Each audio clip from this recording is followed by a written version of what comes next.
Welcome to Learn to Live Stress-Free. This is Christine Wright with Dr. Robert Wright Jr., your go-to wellness coaches of www.stressfreenow.info. Our featured guest today is Robin Nagle. She'll be speaking about trash talks and explaining what we don't know about garbage. Dr. Robin Nagle is director of the John W. Draper Interdisciplinary Master's Program at New York University. Robin is a clinical associate professor of anthropology and environmental studies at NYU and author of the book Picking Up on the Streets and Behind the Trucks with the Sanitation Workers of New York City, Ethnography of the New York City Department of Sanitation. Her book is based on a decade of work with the Department of Sanitation, which included time on the job working as a uniformed sanitation worker. Robin's TED Talk, entitled What I Discovered in New York City Trash, has gone viral, generating over 1.5 million unique views. Dr. Nagle's work looks at the relationship between trash and cities. Within this broad perspective, she is especially interested in the people, history, and politics that are always inherent to labors of waste. She is also fascinated by the many ways in which garbage is implicated in every contemporary environmental crisis worldwide. Robin, welcome. We're so happy to have you back on the show again. Thank you, Christine. Yes, Robin, welcome back. And audience, you're in for a treat. We have Dr. Robin Nagle here talking trash. That's because she's from New York, right? So how appropriate. So, Robin, when we met you in Fort Lauderdale at the NYU Alumni Association event, you indicated that something that we all know pretty much too well, that sanitation workers tend to be underappreciated by our culture. Can you elaborate a little on that and explain why that is the case and how it can be corrected so that sanitation workers can get the credit they deserve? Well, let me start by making clear the importance of their role. One of the reasons we take them for granted pretty much everywhere, I'm going to pull back. Pretty much one of the reasons we take them for granted in most places in the U.S. is that we are used to having the job of picking up our garbage and sweeping our streets, that job is done pretty well compared to how it was done 100 years ago, 130 years ago. It's done with a tightly organized approach and with accountability and with a hierarchical structure. So the mechanics of it, the logistics of it, are pretty solid. But because it's done mostly very well, we get to take for granted that it will be done very well tomorrow and the day after and the day after. And we have forgotten what probably our great-grandparents knew because they saw the transformation. When a city has a solid waste management infrastructure in place, that city is far less susceptible to diseases that otherwise can run rampant and that will make people sick, will raise the mortality rate, particularly among really vulnerable populations like the very young and the very old. So in a real sense, sanitation workers on the street doing work regularly and effectively keeps us alive. There was an artist here in New York City who is the artist still now, the artist in residence for the New York City Department of Sanitation. She's had that title for more than 40 years, nearly 40 years. Her name is Meryl Euclides, and her first work with sanitation was to visit every sanitation garage in New York City and to shake hands with every sanitation worker, and there were more than 8,000 at the time, and to say to everyone, thank you for keeping New York City alive. So wow. That we can walk down the street and enjoy cities where we are not climbing over piles of moundering trash and the vermin that they attract and the diseases that they cause to thrive, that we can live that way is because that work is done well. But it's a little bit like there's a Buddhist saying about housework that you only notice it when it's not done. It's the same with sanitation work. When it's not done, you certainly notice it. But when when it is done, it invisibilizes itself, if I can make up a word. So then it sort of falls off our radar. So that's why they're important. That's a fundamental reason. Also, the economy couldn't thrive. Capitalism requires us to throw things out and buy new things. Well, you can't buy new things if you don't have a place for them. So waste is hardwired into the rhythms of the way economic well-being is defined here in the U.S. right now. And so the waste, if it's hardwired into the economic rhythms, then who takes it away, right? That's another core part of their job. So they have both a public health function and an economic well-being function. And Bob, you asked a secondary question connected to that I have forgotten. So could you tell me again? Oh, well, I'm famous for asking secondary questions. So the second part of the question is, we got the part you explained about them being underappreciated. Or how can that be corrected or changed so that the sanitation workers get the credit they deserve? Good. Okay, so and again, I keep saying this is how it is in New York, and maybe it's not this way in other places, and that's a really important caveat because it is different from city to city. But if there's any way that public workers are acknowledged in sort of any regular ceremonies or any regular moment, to always include the sanitation workers, and even if they're not public employees, I would love to see a National Sanitation Worker Day. Someone did start a day for people whose job includes what I call labors of waste, but he called it National Garbage Man Day, and all of the people I know in that field despise the title of garbage man. It's like an anachronism. It's like a throwback. So they don't even want to. Like first they were happy that I think it's June 17th or 19th, something like that. First they thought, oh, that's great, and then they saw the title. They're like, that's not great. Okay. That's sort of a big formal thing, but this idea of saying thank you. Find out where your local garage is and take them cookies. Do some kind of letter writing campaign amongst your neighbors that you all each write letters to the folks who keep your blocks and your neighborhoods clean, telling them how much you appreciate that. There are, better than most that when we can make clear to each other how much we value each other, life is easier. Our connection, when we make it clear that way, everything becomes a little better. And so if there are creative ways that you can just extend yourself and make sure that when you see someone working the truck, like, I don't know, salute or bow or blow them a kiss, although that might... Okay, Robin, this is New York. Careful about that one. Yeah. Very high-level appreciation indeed. Yeah, well, that's great. Robin, you gave me a brilliant idea. One of the things in the Neurolinguistic Programming that you learn is this concept of chunking up and chunking down and changing the language. And here, while you were talking, my light bulb came on, and I said, oh, the reason the workers were dismayed when they heard the term garbage is pretty obvious. Therefore, if the emphasis is on sanitation, that shift in the public mind that, because what did you say? They have a sanitary function and an economic function that most people aren't aware of. And so if those two things can be highlighted, that you're saying, disease is down, et cetera, et cetera, et cetera, because, and thank you for connecting that to, I like your new word. You said invisibility or? Invisibilize. Invisibilize. Oh, okay. You're going to put that in the Urban Dictionary.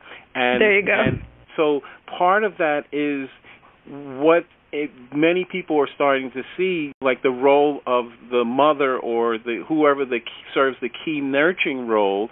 I know when I've taken on more household duties, which I have, cooking and cleaning, I was like, oh my gosh, this is so time-consuming and labor-intensive, shopping, cooking, cleaning, and in our society had been underappreciated. And in fact, I think there was a study which showed that if you added up all the individual tasks and you had to pay someone, to do the soccer mom duties and all of that, the babysitting, et cetera, I think it added up to about $147,000 a year you would have to pay someone, right? Yep. And so to do the role of the key nurturer in the family, which is usually the mother. So my point is in the same light with analogously with sanitation workers, that changing that term, I think, would go a long way in the public mind if you could focus on the sanitary aspects. That people get that when you say, "Oh, it's sanitary." Yeah, I wish that were true. I think it's not quite that simple because in New York City, the workers have been called sanitation. Back in the early part of the 20th century, the title was formally changed to sanitation man, all one word. Then women were admitted to the job in 1986, so now it's sanitation worker, two words.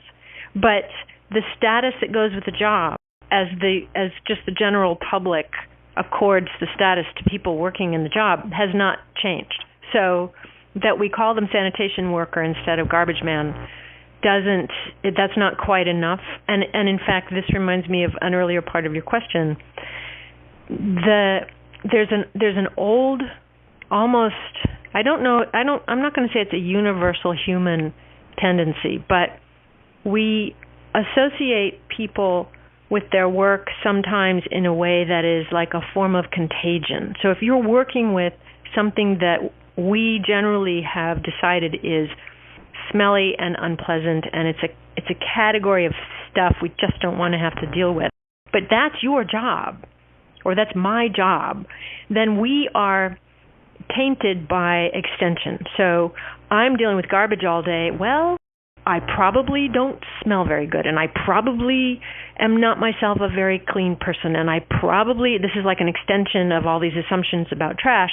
I'm probably not very smart, and I have this job because I couldn't do anything else for a living.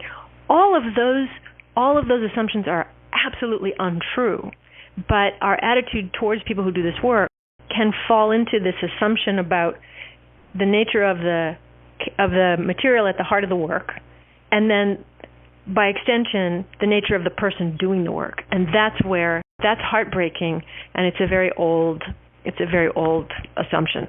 And I'm going to agree with you, but I'm going to come from the opposite end, which is what I'm going to say is, in our culture, doctors are very highly esteemed, but then if I say, if a person says they're a pathologist, so a pathologist, what are they doing, right? So, but, the point is, I think at least there's an aspect of it that makes this clear that it's not, there's an irrationality to it. Because, very much so. Right, and so that's my only point, that I think even when the word sanitation is used, the light bulb still needs to come on that, the emphasis is that, this is a public health service, that if this didn't happen, so I don't think the dots are being connected in the average person's mind. No. That how perilous it would be, as you say, if these things didn't happen that the sanitation workers are doing. What if we called them guardians of public health?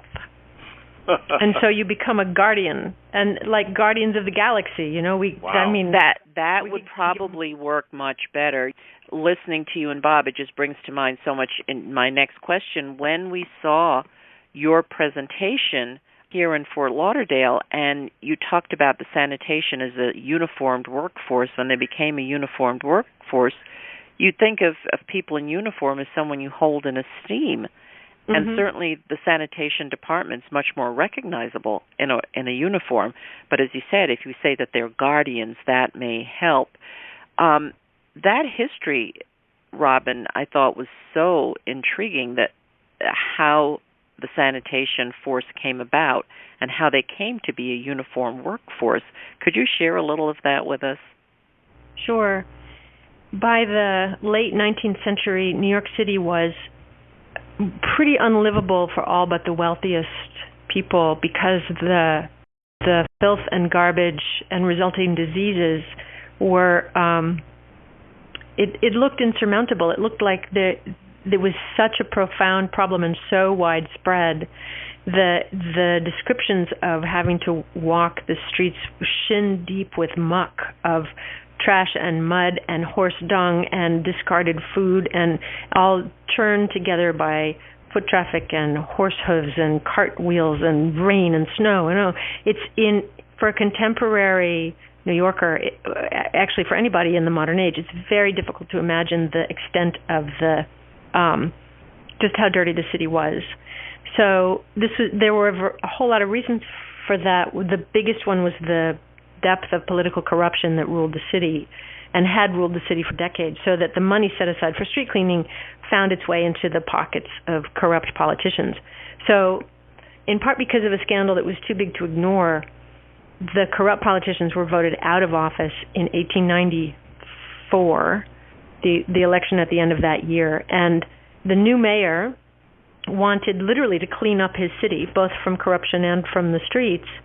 So he reached out to Theodore Roosevelt and he said, I need you to be my commissioner of street cleaning, which is the agency that preceded sanitation. And Theodore Roosevelt, in essence, said, are you nuts? I am not doing that. That job can't be done. So Roosevelt got the police department. He was commissioner there. And the mayor turned to this fellow who was a self-described sanitary engineer and something of a showman and a Civil War veteran named George Waring. And Waring had one condition. He said, I'll do this job as long as you let me hire and fire the people I want. I cannot do the job if it has to be under patronage to you. So the mayor said, that's fine, you can have your way. So he imposed on the workforce a military structure of ranks and hierarchy and chain of command. He broke the city into districts and sections and made individuals responsible for certain blocks, and they had to report to the officer immediately above them, who was in charge of a bigger section of blocks and neighborhoods who reported above him. He also hired people who had college degrees and engineering degrees to help study how do we make this efficient, how do we make this work well. And then he picked the dirtiest, most dangerous neighborhood in the city at the time, 5 Points, which has been made famous in books and movies. And he said, if I can't clean 5 Points, I shouldn't have this job, so we're going to start there. And for the first 2 weeks, the residents of 5 Points threw bricks and stones and sticks, but the men kept coming back, and finally the residents of the neighborhood realized that the workers were there to help them, not to somehow oppress them. And so they started to themselves work side by side with the sanitation people, or rather the Department of Street Cleaning. So all of that was quite radical and very effective. But the most striking change he made was in terms of just the visibility of the work and the people, was to put the sweepers in white uniforms with helmets that were the same as the style of the police in the day. And the logic was, white was already a symbol of medical authority, and he wanted the public to understand exactly what we were just talking about, that these are the guardians of public health. These are the first-line soldiers in the war to maintain public health. And the helmet indicated that they have authority, and these are public figures. This is a uniformed workforce with authority.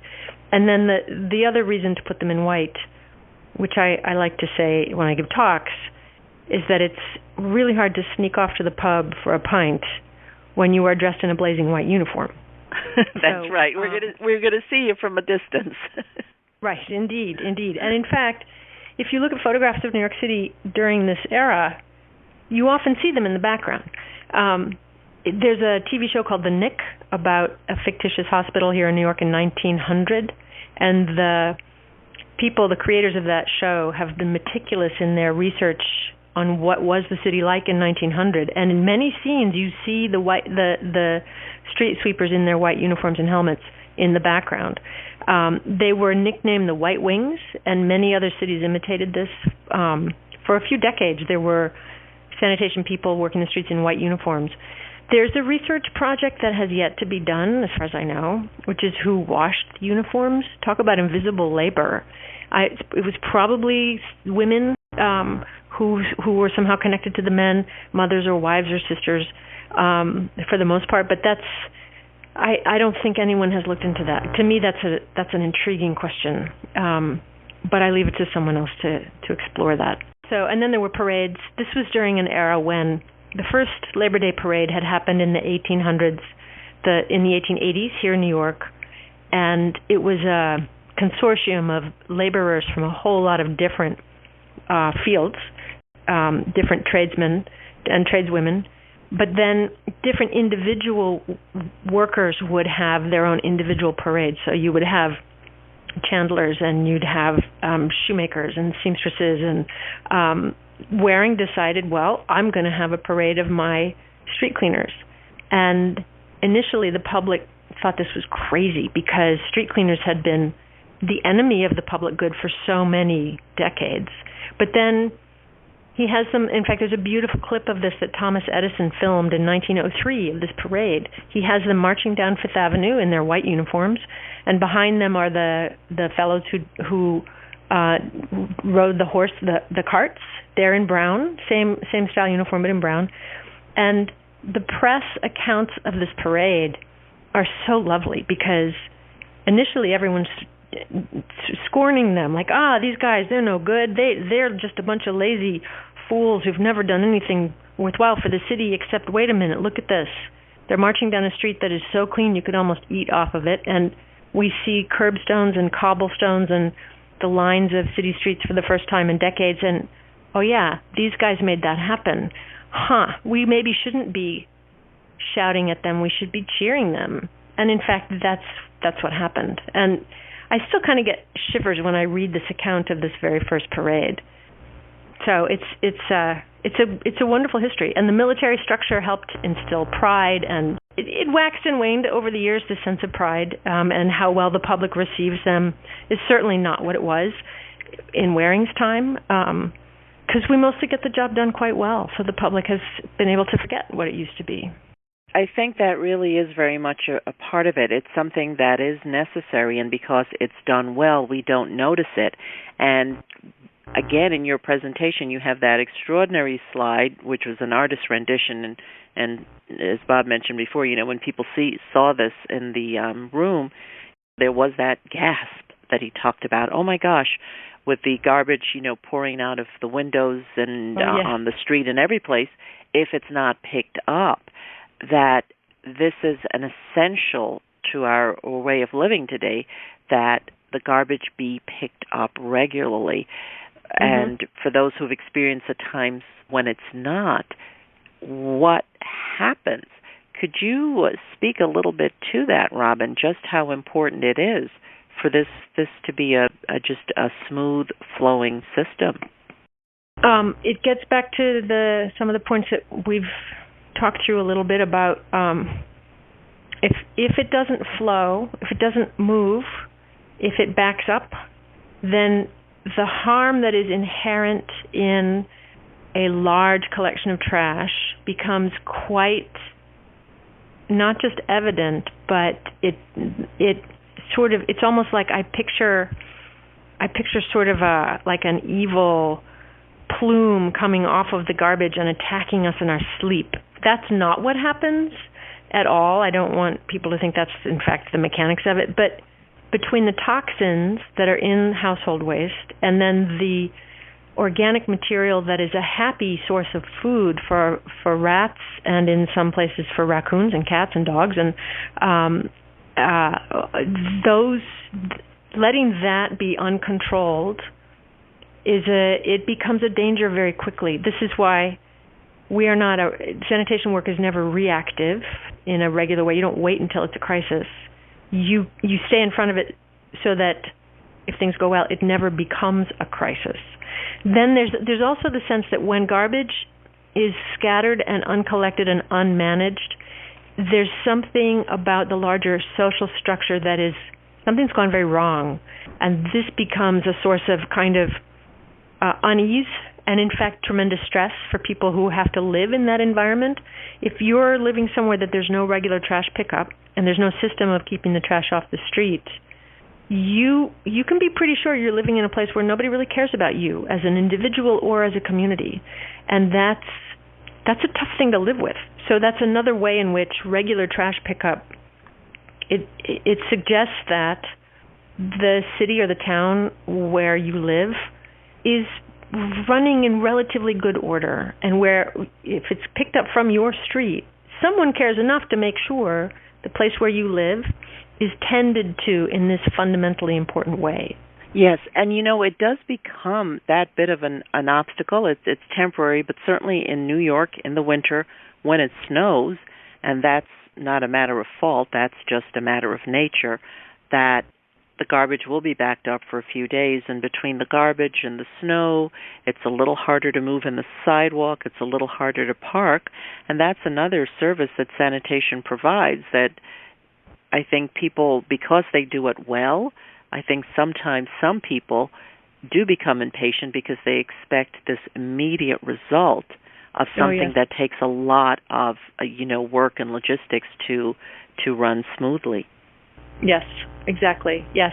People in New York in particular, either they don't know or they forget that it's only one workforce, and when there is snow, that workforce that's usually chasing garbage now has to be on the street, clearing the streets of snow, and they can't also pick up the garbage. You can either have your streets plowed or they can go after the garbage, except that if the streets aren't plowed, they can't get to the garbage anyway. So plowing the streets is a primary task, right? The whole city, that's where I think they qualify as first responders anyway every day, but that's where the status of first responder I think is most obvious. If they don't clear the streets, how does an ambulance or a police car or a fire truck get through? Right? I think that's a real moment where you see the interconnectedness of the city and the workforce. That one happens and then the other happens, and it's cyclical. If this doesn't get done, then you can't get to the next thing, and they're both necessary. They are entirely necessary. And if New Yorkers, and of course this goes way against stereotype, but if New Yorkers would just be a little more patient, they will get to your streets and they will get to your garbage. And this, in fact, points back to a question you asked earlier about how do we create less garbage in our own homes. Maybe a good time to start practicing various techniques would be during a snowstorm when no one's going to pick it up for a little while. So definitely, it goes back to what you talked about in your at the top of your TED Talk, just as a 10-year-old girl, seeing that someone discarded their refuse without any thought of what comes next. That if we look to what comes next and who. And of who would pick it up. Yes, who? To me, that's such a central question. It all depends on, once I let go of it, there's an army of people who step forward to make sure that it doesn't harm me or my neighbors or anybody else. And when I say it doesn't harm anybody else, you can very quickly step into the argument about the harm that a landfill or an incinerator can do to people living near it. And that's an essential topic, a very directly related one, but a very big one that we probably don't have time to delve into in detail. That yes, there is a human being, and the human being is there to take up what I have let go of. And otherwise, what on earth am I going to do with it? Imagine if we had to hold on to everything that we would otherwise throw out. What would our lives be if we couldn't shed those things? Great, thank you for that, Robin. While you were talking, I was thinking about your background, and that you know a lot of people from various walks of life, which is very wonderful. How important would you say long-term friendships have been to your career success and overall enjoyment in your life?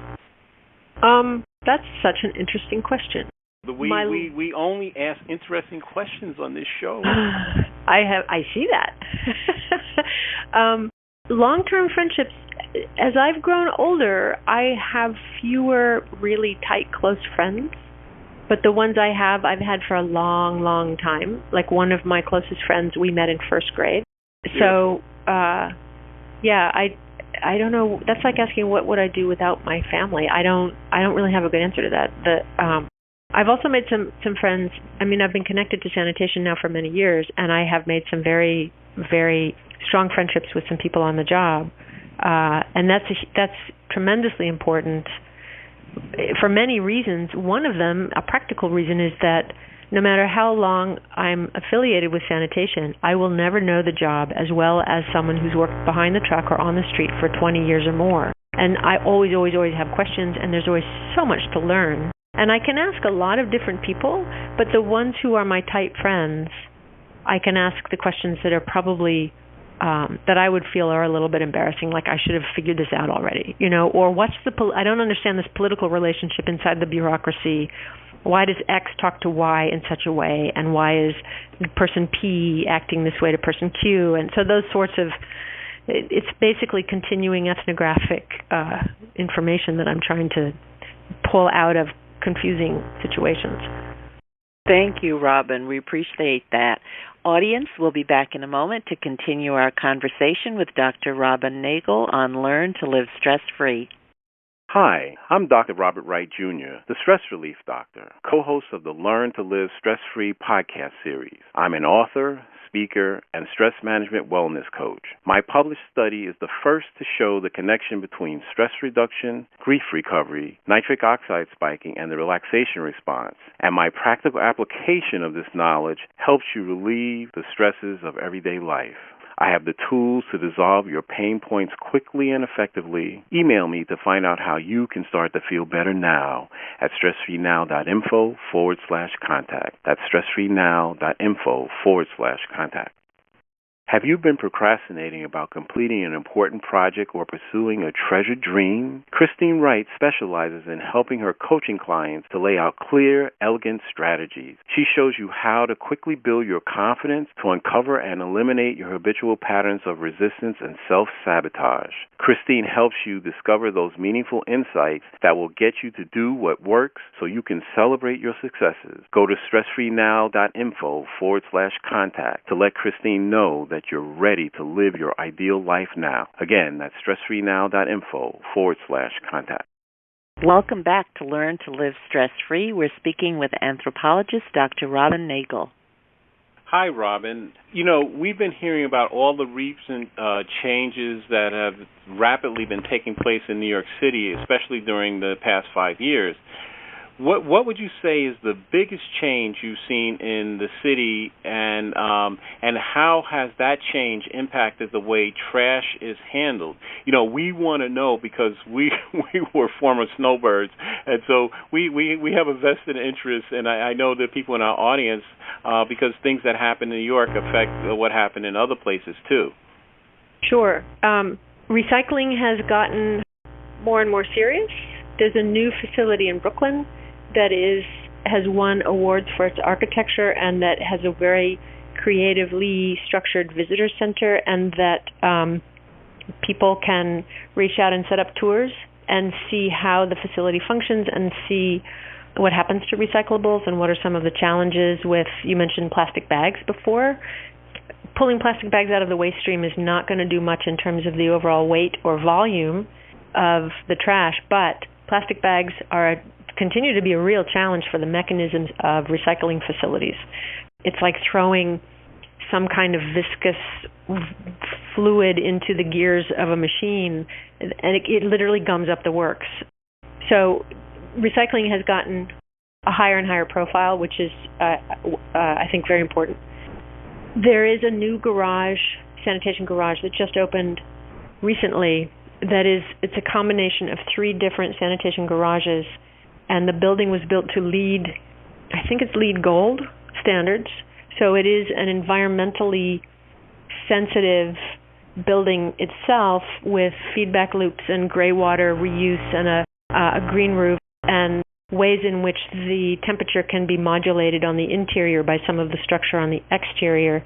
And the salt shed across the street is this marvelous, whimsical. The structure is modeled after a grain of salt, the structure of a grain of salt itself. So that's a big change to make facilities for sanitation architecturally significant, to not hide, not try and avert the gaze so you don't know what's going on there, but to actually invite the gaze to say, this is really important, and we're going to make this a beautiful, creative, environmentally sensitive building. Another big change is organics, meaning food waste. The city has begun to collect food waste for a compost program, with the idea that eventually that will it's in some sort of pilot program neighborhoods right now, but that eventually it'll be citywide. That's huge. Food waste makes up approximately, I think, a third of household garbage, and if you could pull that out and turn it into compost that then you can use to grow flowers or grass or something, that's a big step forward. So those are some changes. Great. Let me just ask you this, segueing on to this question. Since you live in New York City, what would you say is the most amazing thing about living in New York City? You know, you're at NYU, which is located right in the heart of Greenwich Village. How has the university, in your opinion, contributed to the vibrancy of city life? Oh gosh, so many ways. It's a dynamic, creative, quirky university that I think one of our strengths is that we are not only about maintaining strong traditions of forms of education and research that we already do well, but also stepping outside of predefined categories and coming up with all kinds of new and unusual and really creative ways of engaging with the world and framing research questions and finding creative pedagogies in the classroom and thinking with great care about, not just thinking, but acting with great care in how do we enhance our students' well-being? How do we help them find opportunities in this most amazing place that then they can take and run with and build a life around? How do we help them find courage, and how do we help them network, and how do we give them the kind of support they need in a variety of different contexts? I've recently become more involved with the student affairs and residence life side of the university. I actually live in a freshman residence hall, so my neighbors are 958 18-year-olds. How wonderful. It is wonderful. It has really profoundly reminded me why I'm in this field as my career and why it's important, and the possibilities of showing, not so much shaping someone's mind. I think that's very condescending. Their mind is shaped. It's more like helping them see possibilities and push themselves past where they thought they could go in a healthy way, and it's very exciting. So I've only worked at NYU in my professional life in academia, so I can't compare NYU to other places, but there's a lot I think that we contribute to the city. Yeah, it's well, you know, Robin, it was an adventure for me going to NYU. That's how Bob is associated with NYU by marriage. Certainly being in the city and going there was eye-opening for me the first time I went there. And where did you come to the city from? Not that far, from Brooklyn. But, you know, as you said, starting out, moving from high school to college for anyone is a big shift, even if it is right Huge. Next door. Yeah. Just the culture, the mindset, even being a commuter, just back and forth, seeing the city, walking through the park, in the neighborhood. I'd not really been there that much before I went to school there. And the enrichment that I've gotten as an alumni, that I've been able to bring Bob along, and that was how we met you, by one of the offerings of the university. It's beyond New York City. It's global. I remember you at the event in Fort Lauderdale, and I saw you getting ready to go again because you have such an exciting life just being on the go. You're in the university, you're giving your presentations, and you gave Bob the great story that, I know we talked a little bit about snow removal, but he loved the story so much as a New Yorker of when you spoke about driving down the Major Deegan in the garbage truck, because you were on the job. You were part of the workforce, Robin. Yes. Tell us a little bit about the fun that you had in your work days there. Fun is definitely the word. I don't think I've ever been so scared as when I was on my own in a truck driving a garbage truck down the Major Deegan And at the same time, I don't think I've ever felt so powerful. Nobody's going to play chicken with a garbage truck. And it's rush hour traffic, and it's dusk, and the colors, the sun, sometimes the way the sun, when it's setting, really saturates the landscape. And this is the South Bronx. This is not a bucolic landscape. But it was gorgeous. And the privilege, and it took a long time to get there. I went through all of the steps that you have to go through to get hired. In other words, I wasn't on the job because someone did me a favor. I took the test and the physical test and got all the medical clearances. It took more than a year, as it does.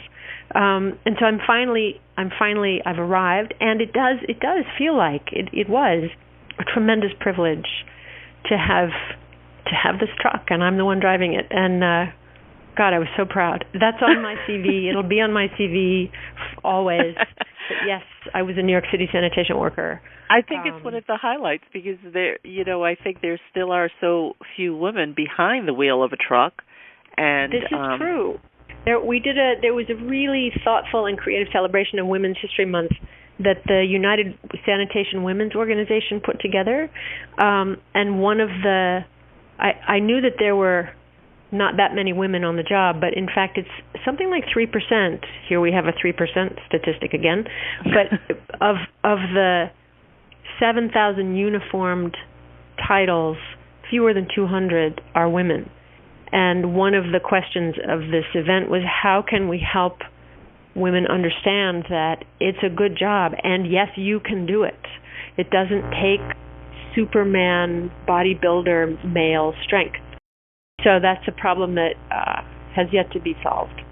But yeah, there are not that many women. In fact, I remember working behind the truck in a kind of a ritzy neighborhood, and the doorman of this big apartment building was outside his building watching us, and he saw me and he said to his coworker in Spanish, "Look at that, a lady garbage man. That's not right." And my Spanish is pretty bad, but I understood him, and I turned to him and I said something, back to him in Spanish, like, "Oh yeah, well, but here I am." That's wonderful, Robin. I have to say your take on this, and for many reasons, I think when you spoke with us in our, I believe it was in our first interview, when you spoke with us about what brought you to this, I was really taken by this almost mystical sense that I have when I hear you talk about garbage. That it's a reflection, it really is, that, as you said, that was it fate, was it accident that you came to be a trash anthropologist? That what does this tell about us as communities and societies, how we dispose of it, and if we notice or have a thought of the people who are doing this service for us. Mm-hmm. Have you seen, you had asked a series of questions, very touching. Do you see the public's awareness rising for appreciation and the importance of this? Certainly when we talk about recycling, I think it's there, but then we had that 3% number. Do you mean appreciation for the workers? Appreciation for the workers and understanding that how we dispose of the refuse we create affects our quality of life. Sometimes. I think it's hard to come by the specifics of what does happen once we let go of an object and it becomes trash. In terms of the possibility of, or the increase in people acknowledging the workers themselves, I do see that changing a little bit. Nothing earth-shaking, nothing broad yet, but I do see these little notes of difference, these little, the beginnings of perhaps a shift in attitude. It's a heavy lift. It's a big, what I'm advocating is a pretty significant cultural shift. But if it were, here's where it becomes ripples, right? If people begin to acknowledge the importance of the work that sanitation does and the importance of the people willing to do that work, by necessity, I think the logic will go toward, well, if I'm appreciating them, that means what they do is extremely important, and what they do is extremely important, because if they weren't doing it, my life is going to be in trouble. And so the thanking, the gratitude, the expressions of appreciation, I think can become the beginnings of a catalyst for these other issues that you just touched on, about greater awareness of what happens when we let go of something, and where does it go, and how does it get there, and why is it made of materials that in their afterlife become toxins. Why are we content to let plastic be the predominant material in our life, even as it's choking all the oceans and the Great Lakes? So I think the gratitude, I think it's a good starting point. And in fact, I've never really thought this through until right now. I think it can be a wonderful starting point, because it's not preachy. It's not shaking a finger at somebody. It's not demanding that someone change their behavior. It's inviting them into an acknowledgement that then has the potential to begin to reshape the whole conversation, the whole narrative, the whole understanding of ourselves, our interconnectedness, our dependency on each other, and by extension, the awareness of the consequences of our material lives let go in the world, which brings us back to the campsite. This is kind of an interesting circle. Thank you so much, Robin. Very philosophical indeed. Bob and I really want to thank you again for being with us on the show. And Robin, I would like you to take this opportunity just to let our audience know how they can learn more about you or contact you if they want to continue talking about this subject with you. Yes, if people want to learn any more about me, or some of the talks I've given are there links to those. It's just robinnagle.com. Okay, beautiful. Thank you so much, Robin. So, audience, you can find out about Robin's work at her website, which is robinnagle.com. That's ROBINNAGLE.com. And also check out her Twitter at RZNagle. All right, so thank you, Robin. We really appreciate you being on the show today. Thank you so much for having me. Yes, listeners, please contact Robin and look her up and check her out at her Twitter handle at RZNagle. Robin, what final thoughts or key idea would you like our audience to take away from today's broadcast? This is going to sound a little schmutzy. No. You're from New York. But that's not what I meant. I meant schmaltzy. Oh, well, then we'll have to bring out the Montreal bagels that are now made in Brooklyn. Okay, let me start this one over. The takeaway from our conversation, if I can put us in a slightly different frame of mind, but one that I am so grateful I have come to because of talking with you today. Tell the people you love how much you love them, and make sure that you acknowledge how profoundly connected we are to each other, including through the stuff of our lives, how it comes into our lives, who made it, who got it to us, we may never know, but they're out there. And then when we let go of it, who is responsible for keeping us safe from the harm that cast off, discard, garbage, trash, that can do? So I would ask that be the takeaway from this conversation.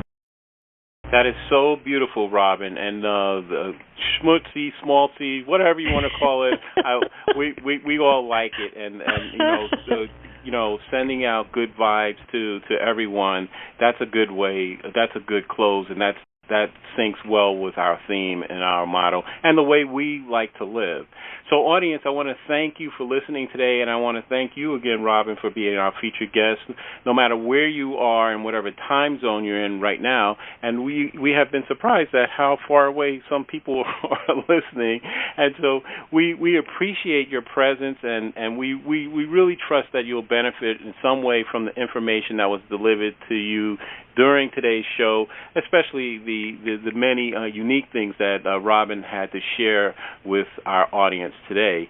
So we welcome and look forward to receiving your comments about today's show, and please let us know if there are any additional topics you'd like us to cover or guests you enjoyed, whom you'd like us to invite back, like perhaps Robin, if you really enjoyed listening to her, please contact us through our website with your feedback and suggestions.